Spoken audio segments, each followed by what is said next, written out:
Hey, what is up guys? MKBHD here, and welcome to iPhone 10 launch weekend. I'm sure your subscription box is doing just fine. So I've been using iPhone 10 for about a week now, and I'm getting close to putting together my full comprehensive video review. But in the meantime, at this point, iPhone 8 and iPhone 10 are on sale next to each other in stores starting right now. So I figure it makes sense to make a quick video highlighting the differences between these two. What makes iPhone 10 iPhone 10 and what makes iPhone 8 iPhone 8. Of course, there are plenty of other unique phones out there, especially this year. This has been, I think, a really great year for phones. But let's face it, there's still a lot of people who are just picking between these two, iPhone 8 or 10. So if you're one of those people, then this video is for you. So first of all, the most obvious difference is the design. And I'm pretty pumped to finally have a different looking design for this iPhone 10. And even if most of the rest of the phones are nearly identical, I think having a new design is what really makes people feel like they have a new iPhone this year.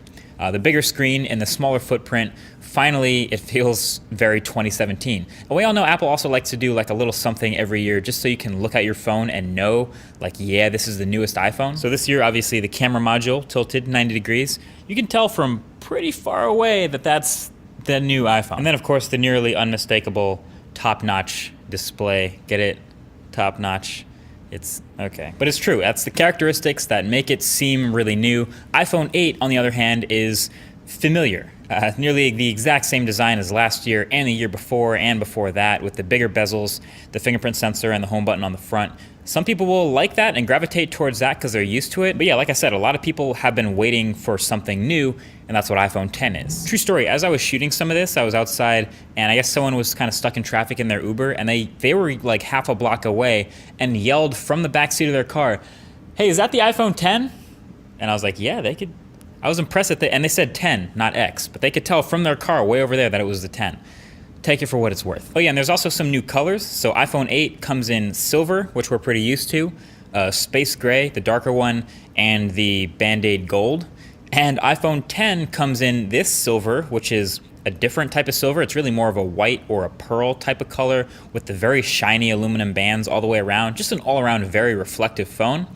And the space gray iPhone 10, which is definitely a more subdued version. It's darker and the metal band around the sides isn't quite as bright. It does at least match the space gray of the iPhone 8 and 8 Plus, so it's the same color, but there's no getting around it. These are both super reflective phones. Overall, the iPhone 10 design feels and looks more modern, I would say, while the iPhone 8, especially when you look at other phones that have come out in this past year or two, looks kind of more stuck in the past. But the specs of the two iPhones are nearly exactly the same, not stuck in the past at all, so no need to worry about missing out on anything in the speed or power department. But something that is different about the hardware is the cameras. The iPhone 8 has a single camera, like we talked about in the review, and the 8 Plus has the dual cameras, adding a telephoto lens for portrait mode and 2x zoom.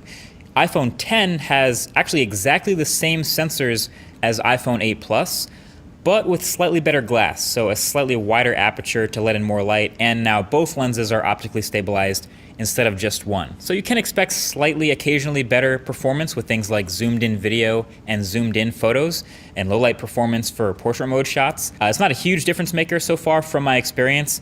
I mean, all these phones have great cameras, but where you'll find the bigger difference is around the front with the selfie cameras. The iPhone 10 has all these extra sensors and tech on the front of the phone for Face ID, and that also comes with a better front-facing camera experience. A selfie on the iPhone 8 is probably very familiar to you, same as iPhone 7 and 6S and 6. The classic warm colors, decent sharpness, not the widest angle in the world, but you know, it's a pretty standard looking selfie. The iPhone 10's front-facing camera adds this portrait selfie mode thanks to the depth sensing capabilities.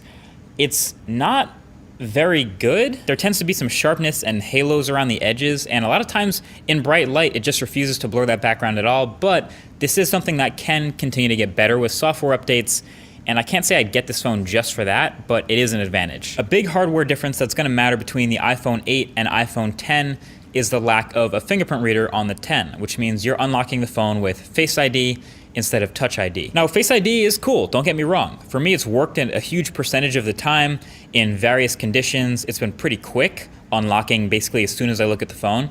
But the thing is, Touch ID is still a bit better. I know they say Face ID can randomly be tricked 1 in a million times versus 1 in 50,000 for Touch ID, but we had years of Touch ID getting better and better, and I never had anyone spoof my Touch ID. And what really matters is Touch ID is lightning fast and almost never fails. I think with all the talk about Face ID, since it's new and everyone trying to spoof it all kinds of different ways, we kind of forgot about how good Touch ID was. It's been the gold standard in fingerprint readers for so long that we kind of took it for granted. And even if Face ID does get way better with software updates like I expect it to, will it ever get quite as fast as the fingerprint reader? Not really sure about that. It might be a couple years. But look, what it's really going to come down to is the displays. That choice of putting a display in between two huge bezels and a home button and a fingerprint reader versus stretching the screen all the way across the entire front of the device, that choice makes all the difference in the world. There are a bunch of gestures to learn when using the iPhone X. Some of them easy to remember, some of them a little bit more interesting. But at the end of the day, I found that you get used to them pretty quick. Like a day or two in, I was fully used to it. And by that time, it does feel more modern and clean just swiping around this pane of glass instead of using an actual button. So, is iPhone X worth it over iPhone 8?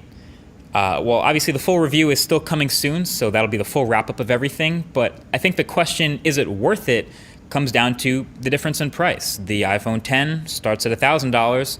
The iPhone 8 starts at $150 less. And you kind of pay that off over time if you go on the monthly plan. I think there's no question iPhone X is a better design than iPhone 8. The real question is it a better phone? And that'll be decided pretty quickly by you from using it. So either way, thanks for watching. Hopefully you stay tuned for the full review and all the videos upcoming. But that's been it. Talk to you guys in the next one. Peace.